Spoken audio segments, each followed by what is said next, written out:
रेखा गणित हाँ, रेखा गणित जो है पढ़ने जा रहे हैं, है ना। ज्योमेट्री क्या पढ़ते हो इसे? हाँ, ज्यामिति।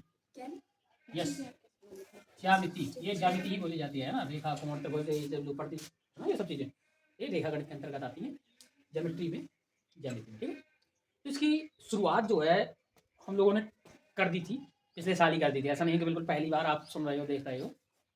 कुछ चीज़ों से आप लोग अच्छे से परिचित हैं, जानते हैं, ठीक। एक बार हल्का सा रैपिड रिवीजन करेंगे हम लोग, थोड़े फास्ट तरीके से, राइट।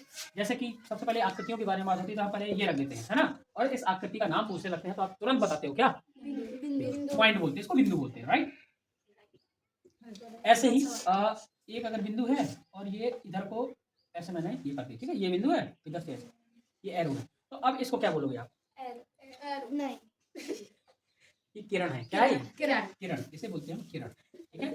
यानी इंग्लिश में बोलेंगे इसे रे, क्या बोलेंगे? रे, रे, बस, ठीक है।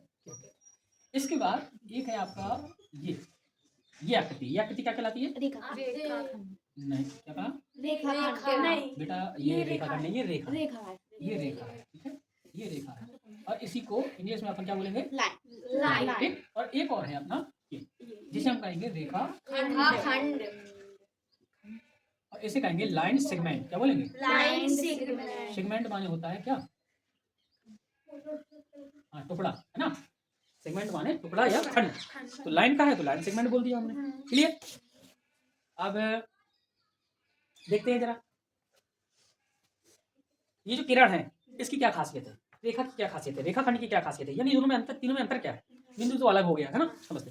तो इसमें क्या है कि किरण वो है जिसमें स्टार्ट पॉइंट तो पता है आपको, निकल कहाँ से रही है ये तो मालूम है, लेकिन इस एरो का मतलब होता है इस तरफ अनंत लंबाई में बढ़ना, मतलब ये बढ़ती जाएगी इन्फिनाइटली, खत्म ही नहीं हो रही। तो जब खत्म नहीं हो रही है तो फिर आप ये बता सकते हैं क्या ये पॉइंट कहाँ जाएगा?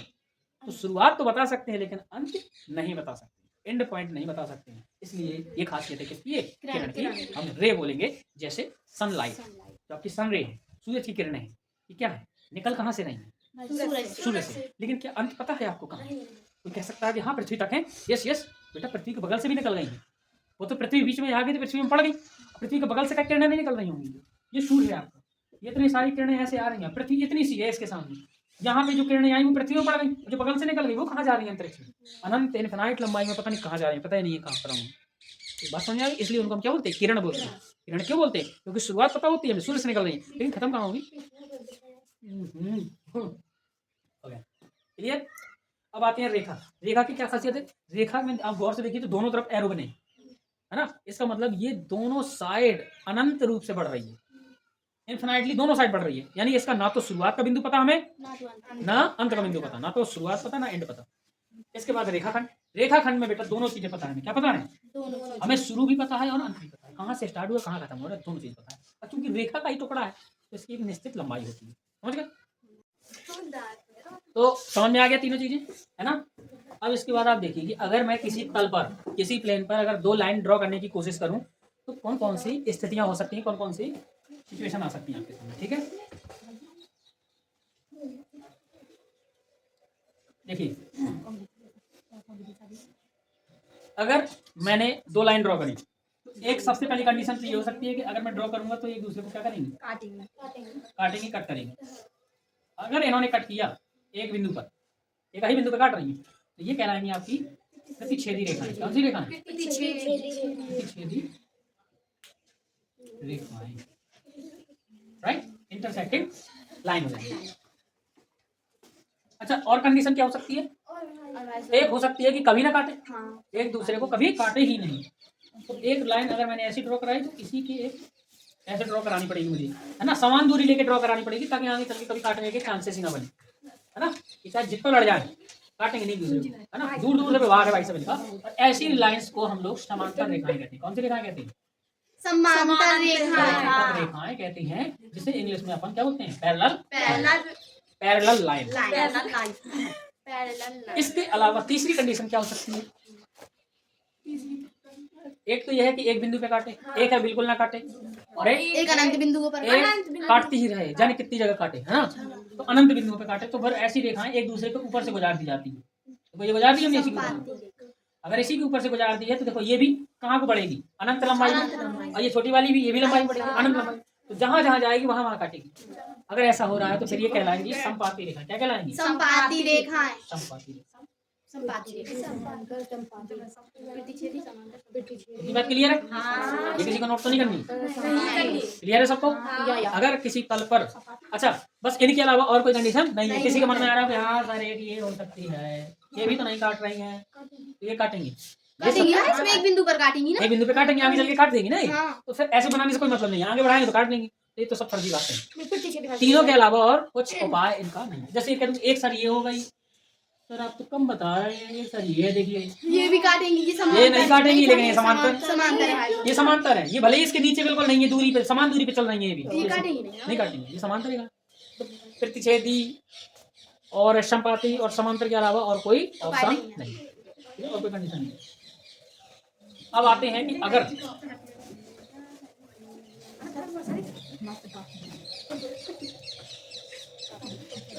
हाँ देखो, अगर दो लाइन एक दूसरे को काट रही हैं, यानी इंटरसेक्टिंग लाइन है, यानी कि प्रतिच्छेदी रेखाएं हैं, तो आप देख रहे हैं कि जब दो लाइन एक दूसरे को काट रही हैं तो ये एक आकृति बन रही है कुछ। ये जो आकृति है ये आपकी कोण कहलाती है। क्या कहलाती है? एंगल, है ना? एंगल। ये कोण या एंगल होता है ये वाला, ठीक। ऐसे ये वाला भी, ये कोण है, ये कोण है, ये कोण। तो जो जब दो रेखाएं एक दूसरे को काटती हैं तो देखो कितने कोण बने? चार कोण। तो चार कोणों में से जैसे 1 2 3 4 में से नाम दे दूं तो 1 और 3 ये शीर्षाभिमुख कोण कहलाते हैं। क्या कहलाते हैं? शीर्षाभिमुख कोण, vertically opposite angle, vertically opposite angle, है ना? शीर्षाभिमुख कोण। क्यों? क्योंकि इनको देखो ये क्या है, एक दूसरे को उल्टे तरफ को मुंह करेंगे। जैसे इसका मान लो यहाँ का मुंह है तो इसको यहाँ का, है ना? अभिमुख, है ना? अभिमुख, जिनके शीर्ष हुआ है अभिमुख। अब देखिए 2 का कौन हो जाएगा? 4। तो ये 2 और 4 कैसे हैं? शीर्षाभिमुख। 3 और 1 कैसे हैं? शीर्षाभिमुख। अब मजेदार बात यह है कि शीर्षाभिमुख कोण जो है ये बराबर होते हैं। कैसे होते हैं? बराबर होते हैं। तो अगर मैंने किसी तरीके से कह दिया आपको कि बेटा ये जो है 80 अंश कोण, 80 अंश है, तो तुरंत आप 4 बता देंगे। 80 का, ठीक। एक चीज और सीखेंगे हम लोग, है ना? इतना सीख लिया। अब हम सीखेंगे क्या? कोणों के बारे में पढ़ लेते हैं थोड़ी सा। अब हम कोणों के बारे में पढ़ लेते हैं। कोण आकृति तो देख ली कैसी होती है, अब थोड़ी सा देख लेते हैं कि कितने टाइप के कोण होते हैं, कौन कौन होते हैं। तो पहला होता है शून्य कोण। कौन सा? शून्य कोण। शून्य कोण कौन होता है? जैसे ये है लाइन, ठीक है, ये लाइन है। अब इधर को जाएंगे तब कोण बनेगा ना, ऐसे बनेगा। हम गए ही नहीं, हम बिल्कुल नहीं गए, ये वाली लाइन है, इसी के ऊपर फिर से हमने कर दिया ऐसे, तो कितने अंश का कोण बनेगा? 0 अंश का बनेगा। लो यहीं पे ऐसे ऊपर, ठीक है। तो भैया कहीं जा ही नहीं रहे तो शून्य अंश का कोण बनेगा। इसके बाद एक कोण बनेगा, ये इधर मान लो बिंदु है कोई, ऐसे मिला दिया हमने, ठीक है। ये कोई कोण बना, ये कोई कोण बना, ये कोई कोण बना। एक ऐसा होगा जो थोड़ी सा अच्छा वाला कोण बनेगा, 90 अंश का बनेगा। कितना बनेगा? 90 अंश। लेकिन 0, ये 0 था, ये 90 था। 0 और 90 के बीच में बहुत सारे कोण बनेंगे। तो इनके बीच वाले कोणों को हम क्या नाम दें? न्यून कोण नाम दे दिया गया। इंग्लिश में बोला गया एक्यूट एंगल। कौन सा? एक्यूट एंगल बोला गया, राइट। इसके बाद जैसे ही डायरेक्ट 90 डिग्री पर आ गए हम लोग, 90 अंश पर आ गए, उसको हमने क्या बोल दिया? समकोण। क्या बोला? उसको बोलते हैं राइट एंगल। क्या बोलते हैं? राइट एंगल है। गजब मम्मी, ये क्या कर दी, कहाँ से आ गई अचानक? चलो गाइस, समझ में आ गया? इसके बाद अब बताओ, अरे अभी अभी अभी अभी अभी बेटा कुछ ऐसे एंगल भी तो होंगे जो 180 से आगे निकल जाएंगे, और 180 से आगे निकलते निकलते कहाँ तक जाएंगे? 360 तक। है 360 तक। पहले तो 270। तो 360 कहाँ होता है? यहाँ ऐसा पूरा घूमना, पूरा अगर घूम रहे हैं तो ये संपूर्ण कोण होता है कितने डिग्री का? 360 का, है ना? तो अगर 180 से बड़ा है, 360 से छोटा है, तो इसके लिए एक नया नाम आ गया बेटा, बृहद कोण। क्या आ गया? बृहद कोण। कुछ लोग इसको प्रतिवर्ती कोण भी लिखेंगे। क्या लिखेंगे? प्रतिवर्ती कोण। क्लियर? इसके बाद लास्ट में तो आपको पता ही है क्या? अधिक संपूर्ण कोण। संपूर्ण। पहले नंबर पे कौन है? शून्य कोण कितने अंश का? 0। इसके बाद न्यून कोण। क्या इसकी खासियत है? 90 से छोटा, 0 से बड़ा। हाँ, 0 से बड़ा, 90 से छोटा। इसके बाद संपूर्ण। संपूर्ण एग्जैक्ट कितनी डिग्री का? 90 अंश का। फिर 90 से बड़ा और 180 अधिक से छोटा, अधिक कोण, और 180 से बड़ा 360 से छोटा सरल कोण। सुना नहीं, मैं क्या बोला? 180 से बड़ा 360 से छोटा रट्टू तो था। त्रिकोण, और केवल एग्जैक्ट 180 का सरल कोण, या फिर ऋजु कोण, 360 डिग्री का। समकोण। ठीक है, अरे भाव क्या भर रहे थे? कोणों के बारे में समझ में आ गया, रेखाओं के बारे में समझ में आ गया, प्रतिच्छेदी रेखाएं समझ गई। क्या प्रतिच्छेदी रेखाओं में कौन सा हम फार्मूला यूज करेंगे, मतलब कौन सा एक नियम यूज करेंगे? शीर्षाभिमुख कोण वाला। शीर्षाभिमुख कोण। हाँ। अच्छा, एक सरल कोण जो तो आपका था ये 180 का था। जी भाई। एक बात बताओ, अगर मैंने 180 के 2 टुकड़े कर दिए तो इन टुकड़ों को अगर मैं जोड़ूंगा तो कितने के बराबर होगा? 180 का। तो अगर मान लीजिए कि ये कोण x है ये y है, तो इन दोनों को जोड़ के x + y बराबर मैं कितने के लिख सकता हूँ? 180 के। है ना? और ऐसा लिखना, इस प्रकार से लिखना, ये एक नियम है आपका रैखिक युग्म कहलाता है। क्या कहलाता है? रैखिक में युग्म। रैखिक युग्म। युग्म और इसका हम भर भर के प्रयोग करेंगे। करेंगे भाई। ठीक, कैसे प्रयोग करेंगे देखो अभी। ये तो मैंने ये किया, प्रतिच्छेदी वाली। ठीक है। मैंने कहा बेटा एक 2 लाइन है ए बी सी डी, और ये एक पॉइंट पर इंटरसेक्ट कर रही है, काट रही है। अगर ये 40 अंश का है, कितने अंश का है? 40 अंश का। तो ये वाला कौन बताइए कितने अंश का होगा? ये 40 का। भाई 140 अंश का। 140 अंश का हो जाएगा। कौन सा नियम लगाया आपने? रैखिक में युग्म। रैखिक युग्म में ऐसे लगाया, देखो ए, अम, ये वाला ओ दे दो, है ना? ए ओ बी एक सरल कोण है, जी भाई। पूरा कितने अंश का होगा? 180 अंश अगर ये 40 है तो ये कितना हो जाएगा? 40 अंश का। अगर मुझे इस वाली लाइन में लगाना होता तो फिर से यहाँ देख लो, ये पूरा 180 है, हाँ। ये 40 है, कितना हो जाएगा? 140। क्लियर? ये वाला 40। अगर मुझे इसमें लगाना होता ये वाली लाइन में तो ये 140 है, कितना हो जाएगा? 40। इस प्रकार से शीर्षाभिमुख कोण सिद्ध कर सकते हो तुम, क्यों बराबर होते हैं। चलिए, हम लोग रेखाओं की बात हो रही थी, प्रतिच्छेदी रेखाओं को समझ चुके थे, उनसे बने कोणों के बारे में समझ चुके थे। शीर्षाभिमुख कोण जो होते हैं वो कैसे होते हैं? इक्वल होते हैं, बराबर होते हैं। अब आइए बात करते हैं हम समांतर रेखाओं के बारे में। समांतर रेखाओं के बारे में हम लोग समझते हैं ये कहाँ तक जाएंगी? अनंत तक जाएंगी, लेकिन कहीं भी एक दूसरे को क्या नहीं करेंगी? कट नहीं करेंगी, प्रतिच्छेद नहीं करेंगी, काटेंगे नहीं। इसलिए इनका नाम समान अंतर है, क्योंकि समान अंतर है। हर पॉइंट पे इनके बीच की दूरी कितनी है? समान अंतर। समान अंतर है। अगर इनको कहीं ना कहीं से एक ऐसी रेखा तिरछी लाइन आई या ऐसी सीधी सीधी लाइन आई, कोई काट दे, जरूर नहीं तिरछी ही हो, ऐसे ऐसे कर दो तो ऐसे काट दो, बिल्कुल सीधे काट दो, कोई दिक्कत नहीं। अगर 2 समांतर रेखाओं को कोई रेखा काट रही है तो उसका नाम बन जाता है तिर्यक रेखा। ठीक है, ट्रांसवर्सल लाइन हो जाती है। तो ये समांतर रेखा है। समांतर रेखाओं को अगर एक रेखा काट रही है तो उसका नाम हमने क्या दे दिया? तिर्यक रेखा।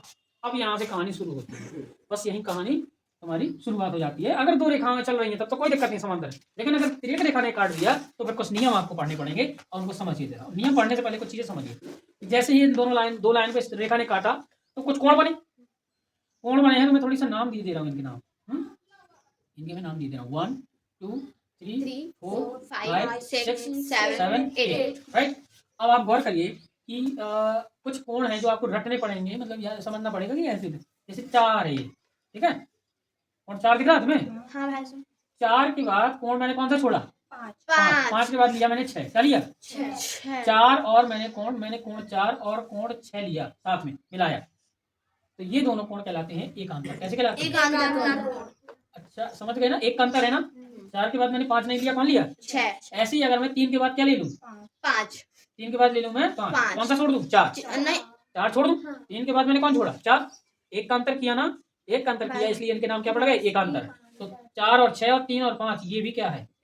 हाँ, कोई डाउट है तो क्लियर अभी करिए तुरंत। 6 को नहीं हम छोड़ सकते, 6 को छोड़ के 5। क्रम देखो ना बेटा, 3 के बाद मैंने कौन सा छोड़ा है? 4 ही तो छोड़ूंगा। क्रम पकड़ो ना, 3 के बाद 4 छोड़ा 5 आया, 5 4 के बाद 5 छोड़ा 6 आया। क्रम नहीं छोड़ा, क्रम तो यही कहता ना कि 3 के बाद क्या होना चाहिए? 4। लेकिन 4 मैंने छोड़ा, एक अंतर किया, तो क्या कहलाया? एकांतर। ठीक। अच्छा, इसके बाद देखो कोण 1 और कोण 5, इनकी भी कुछ खासियत है, इनको साथ में मिला के कुछ कहते हैं। कोण 1 और 5, कोण 2 और कोण 6, ऐसे कोण 3 और कोण 7, कोण 4 और कोण 8। ये भाई क्या है? समझते हैं इनको बेटा। इनकी हरकत देखो जरा। कोण 1 की हरकत देखो, ये डाल के ऊपर बैठा है, बेटा है ना? ये डाल है, डाल के ऊपर बैठा है, बिल्कुल समझ गए? अच्छा, 5 को देखो क्या कर रहा है? 5 भी ऊपर 5 भी बिल्कुल डाल के ऊपर बैठा है, मतलब उसकी संगत कर रहा है, इसलिए इनका नाम मैंने क्या दे दिया? संगत कोण। ये संगत कोण होगा बेटा। क्या होगा? संगत कोण। अच्छा, जरा 2 और 6 को देखो, ये भी जैसी हरकत है। हाँ भाई साहब, बिल्कुल बिल्कुल। 3 और 7 को देखो। हाँ बेटा, ये डाल के नीचे लटका है। 7 देखो, वो भी लटक रहा है, एक जैसी संगत है इनकी, इसलिए ये संगत कोण होगा। बात समझ में आ रही है? अब इतनी बात तो ये तो जाननी थी, ये तो पहचानना सीख रहे हो तुम कि एकांतर कोण कौन से होते हैं, संगत कोण कौन से। अब नियम सुनो। जब 2 समांतर रेखाओं को एक तिर्यक रेखा काटती है तो एक अंतर कोण बराबर होते हैं, संगत कोण बराबर होती हैं। अब अगला नियम सुनिए, एक और नियम है बेटा, जब दो समांतर रेखाओं को एक तिर्यक रेखा काटे तो एक तरफ के अंतः कोण, बेटा देखो ये दोनों लाइन के अंदर, ये दोनों लाइन के अंदर कुछ कोण बने, एक ये बना है, एक ये बना है, एक ये बना है, एक ये बना है, ये कोण कैसे अंतः कोण, क्योंकि अंदर है, अंदर बाहर नहीं निकले, समझ रहे हो। इन दोनों रेखाओं के अंदर है ना, अंदर है तो अंदर वाले को हम बोलते हैं अंतः कोण। कौन सा कोण, अंतः कोण। और अब कहें एक तरफ के अंतः कोण, तो बेटा इस वाली लाइन की एक तरफ देखो कौन कौन है कोण, एक ये और एक ये एक तरफ के अंतः कोण है। अगर पूरे मिला के कहें तो सब अंतः कोण है, लेकिन एक तरफ के अंतः कोण कहेंगे तो इसके साथ में कौन सा लूंगा, ये वाला। अच्छा इसके साथ कौन सा लूंगा, ये वाला।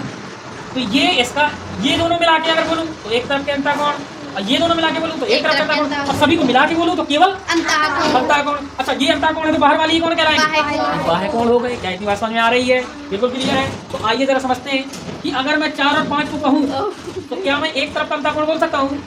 अच्छा 3 और 6 को क्या बोल सकता हूँ, एक तरफ के अंतः कोण बोल सकता हूँ। अब नियम सुनो, जब दो समांतर रेखाओं की एक तिर्यक रेखा काटती है तो एक तरफ के अंतः कोणों का योग योग योग जोड़े जोड़े 180 होता है बेटा।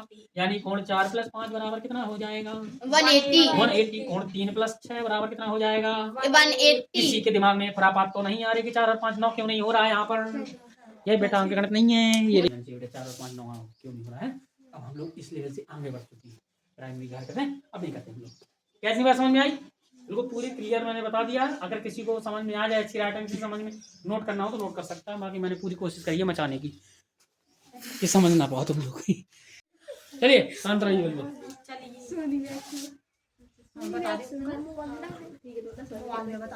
क्या क्या समझ में आ गया आपको, एक तरफ की संगत कोण बराबर एक तरफ के संगत जब दो समांतर रेखाओं को एक तिर्यक रेखा काटती है तो तो एकांतर कोण बराबर होते हैं, संगत कोण बराबर होते हैं। एक तरफ के अंतः कोणों का योग 180 अंश होता है। ये आपको रटा होना चाहिए।